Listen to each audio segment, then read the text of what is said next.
La storia di oggi è la storia di una regina, Anna Stuart, nota come Anna di Gran Bretagna. Fu regina di Inghilterra, Scozia e Irlanda e più avanti, quando la Scozia e l'Inghilterra si unirono in un unico Stato, divenne la prima sovrana del nuovo regno di Gran Bretagna e fu l'ultima della dinastia Stuart. Anna era la figlia di Giacomo Stuart, duca di York, che sarebbe diventato re col nome di Giacomo II di Inghilterra, e della nobile Anna Hyde. Suo padre era il fratello minore del re in carica, Carlo II, che governava su Inghilterra, Scozia e Irlanda. Sua madre era la figlia del lord cancelliere Edward Hyde, primo conte di Clarendon. Anna nacque a Londra il 6 febbraio del 1665 a St. James Palace. Il duca e la duchessa di York ebbero 8 figli, ma Anna e la sorella maggiore, Maria, furono le uniche a sopravvivere fino all'età adulta. Anna, da bambina, soffriva di un'infezione all'occhio. Così, per curarsi, fu inviata in Francia, dove andò a vivere con la nonna paterna, Enrichetta Maria, in un castello vicino Parigi.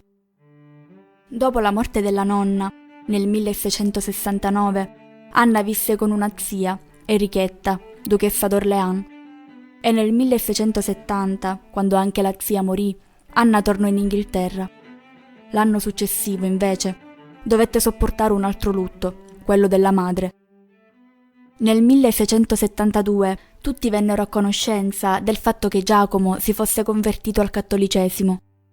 Anna e Maria furono allevate lontane dal padre, nel castello di Richmond, a Londra, e per volere dello zio Carlo II, nonostante il padre si fosse convertito alla fede cattolica, le due ragazze furono allevate come protestanti e educate con i principi della Chiesa anglicana.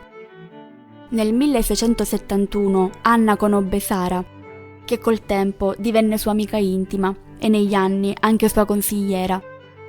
Nel 1673 il duca di York sposò una principessa cattolica, l'italiana Maria Beatrice d'Este, chiamata anche Maria di Modena, che aveva solo 6 anni e mezzo più di Anna. Si pensa che durante i primi anni lei e la matrigna siano andate d'accordo e Giacomo sia stato un padre amorevole. Carlo II non aveva figli legittimi. Lui e la moglie Caterina non riuscivano ad averne. Quindi il padre di Anna era il prossimo in successione dinastica, seguito da Maria e Anna, a meno che, dal nuovo matrimonio con Maria di Modena, non avesse avuto altri figli. Nel novembre 1677 Maria sposò il cugino protestante olandese, Guglielmo III d'Orange, ma Anna non partecipò al matrimonio, poiché prese il vaiolo e rimase confinata nella propria stanza. Quando si riprese, Maria era già partita per i Paesi Bassi. Sulla scia di un clima totalmente anticattolico, Giacomo e la moglie, nel marzo 1679, si ritirarono a Bruxelles e ritornarono dopo mesi. Re Carlo cercò per Anna uno sposo che venisse accolto bene dal suo popolo protestante, ma che fosse accettabile anche per l'alleato cattolico che aveva, Luigi XIV, re di Francia. Quindi, visto che i danesi erano alleati protestanti dei francesi e Luigi XIV, per contenere il potere degli olandesi, avrebbe accettato bene un'alleanza anglo-danese, fu negoziato un accordo matrimoniale fra Anna e suo cugino di secondo grado, il principe Giorgio di Danimarca, fratello minore di Cristiano V, re di Danimarca. Il padre di Anna acconsentì al matrimonio con entusiasmo, perché questa unione avrebbe diminuito l'influenza dell'altro suo genero, Guglielmo. Il 28 luglio 1683 Anna sposò Giorgio, e nonostante fosse un matrimonio combinato, fra loro sembrava esserci molta complicità. Nel 1685 Carlo II morì e a quanto pare, sul letto di morte, si convertì al cattolicesimo.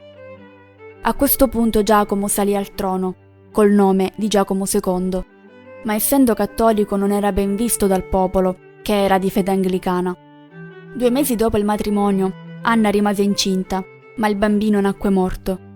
Nei 2 anni successivi diede alla luce 2 figlie, Quando Giacomo cercò di convincere Anna affinché battezzasse la figlia più piccola nella fede cattolica, Anna scoppiò in lacrime e alla sorella Maria scrisse: «La Chiesa di Roma è malvagia e pericolosa.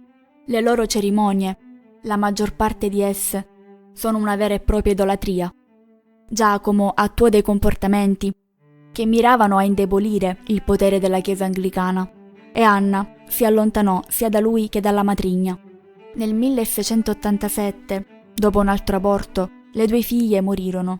Anna e Giorgio non presero bene questi 2 lutti, fra pianti e tristi silenzi, e furono tante nel corso degli anni le gravidanze che andarono male. Giacomo, nel frattempo, si vide costretto ad affrontare molte ribellioni. Il popolo era molto allarmato dal suo potere e dalla sua politica religiosa, e le cose peggiorarono quando sua moglie rimase incinta per la prima volta, alimentando la paura che si creasse una discendenza cattolica. Nei successivi anni la coppia ebbe 10 figli, alcuni però nacquero morti e altri morirono durante l'infanzia. Quindi Maria e Anna rimanevano le eredi al trono, ma ben presto venne alla luce un erede, che non morì, Giacomo Francesco Edoardo Stuart, principe del Galles. La sua nascita fece molto scalpore. C'era chi sosteneva che in realtà il bambino fosse nato morto, come gli altri, e poi sostituito con un altro. Il 5 novembre 1688 Guglielmo d'Orange invase l'Inghilterra e depose Giacomo, che a dicembre fu costretto a fuggire in Francia. Questo evento divenne noto col nome di Gloriosa Rivoluzione. Anna, che era rimasta in contatto con la sorella, era già a conoscenza del piano. Non si schierò a favore del padre e approvò il comportamento di Guglielmo. Lasciò Londra per Nottingham e poi Oxford, dove incontrò Guglielmo. La fuga di Giacomo rappresentava l'abdicazione e quindi a prendere il suo posto come sovrani congiunti furono Guglielmo e Maria, coi nomi di Maria II e Guglielmo III. Dopo la corona sarebbe spettata ai loro eventuali figli, poi ad Anna e ai suoi discendenti, e successivamente ai figli che Guglielmo avrebbe potuto avere da un eventuale altro matrimonio. Il 24 luglio 1689 Anna diede alla luce un figlio, William.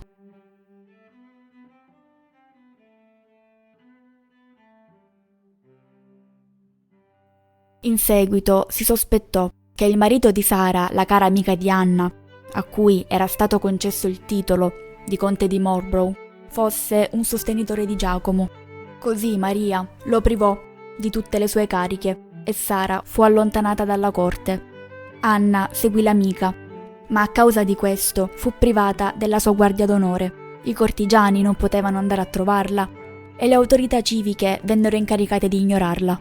Quando Anna diede alla luce l'ennesimo figlio morto, Maria le fece visita, ma invece di confortarla, la rimproverò ancora una volta per l'amicizia che aveva con Sara, e quella fu l'ultima volta che si videro. Nel 1694 Maria morì di vaiolo e Guglielmo continuò a regnare anche senza di lei. E nella speranza di migliorare l'opinione che il popolo aveva di lui, si riconciliò pubblicamente con Anna, le restituì i suoi onori e le permise di risiedere nel palazzo di St. James. Tuttavia, nonostante Anna fosse la sua erede, la tagliò fuori dal governo e durante le sue assenze si rifiutò di nominarla reggente.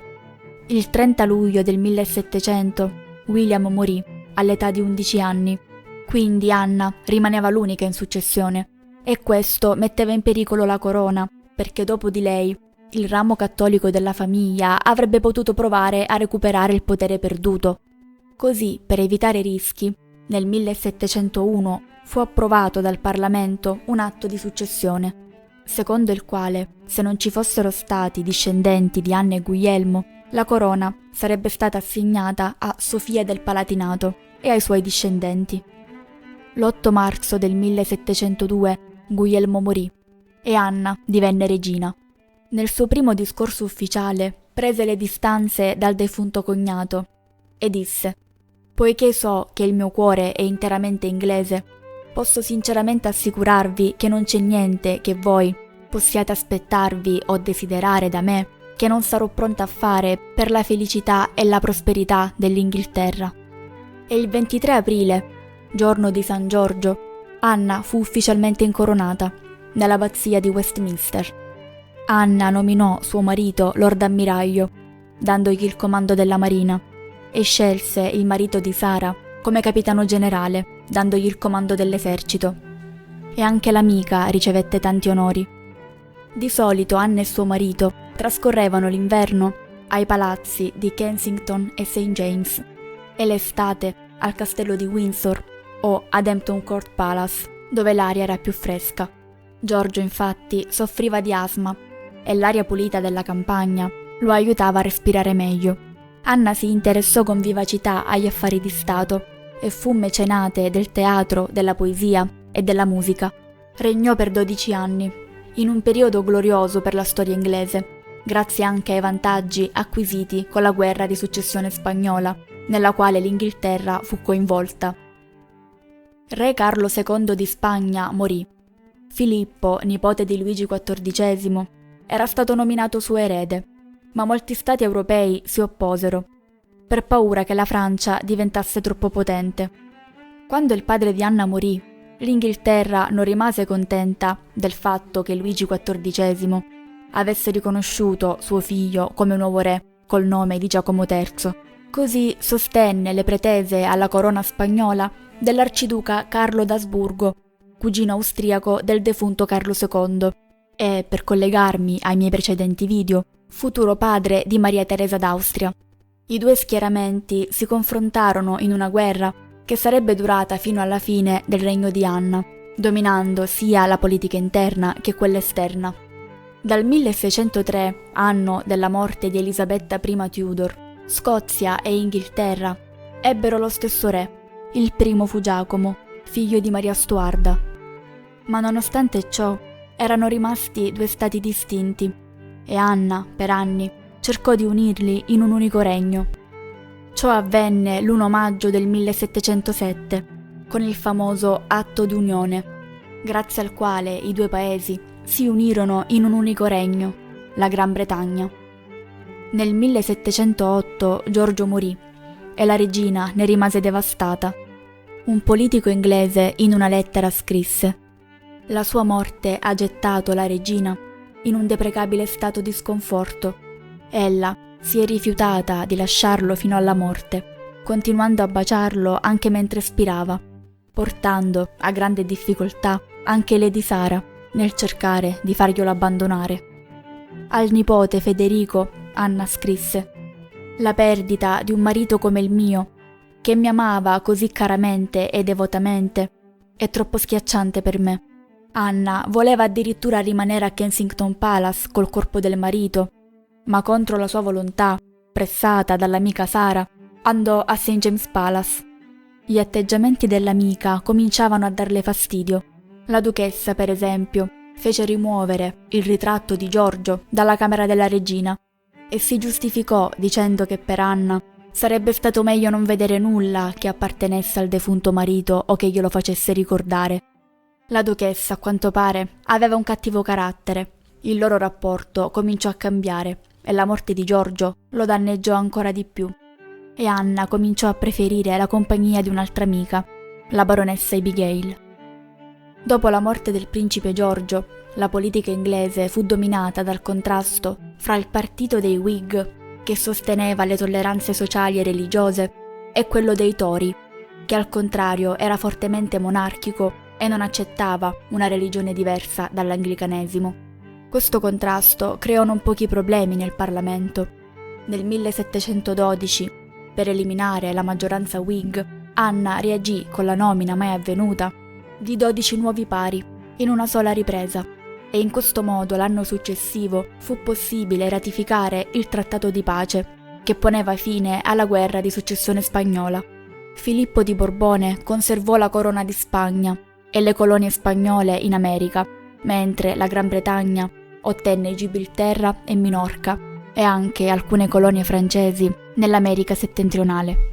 Nel corso del 1713 la salute di Anna, che già soffriva di gotta, peggiorò notevolmente e si spense l'1 agosto del 1714 all'età di 49 anni e fu sepolta nell'abbazia di Westminster.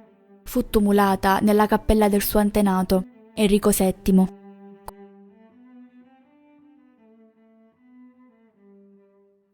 L'atto del 1701 prevedeva che alla morte di Anna la corona sarebbe stata di Sofia del Palatinato, ma era morta poco prima. Così, a diventare re, fu suo figlio, Giorgio, col nome di Giorgio I di Gran Bretagna.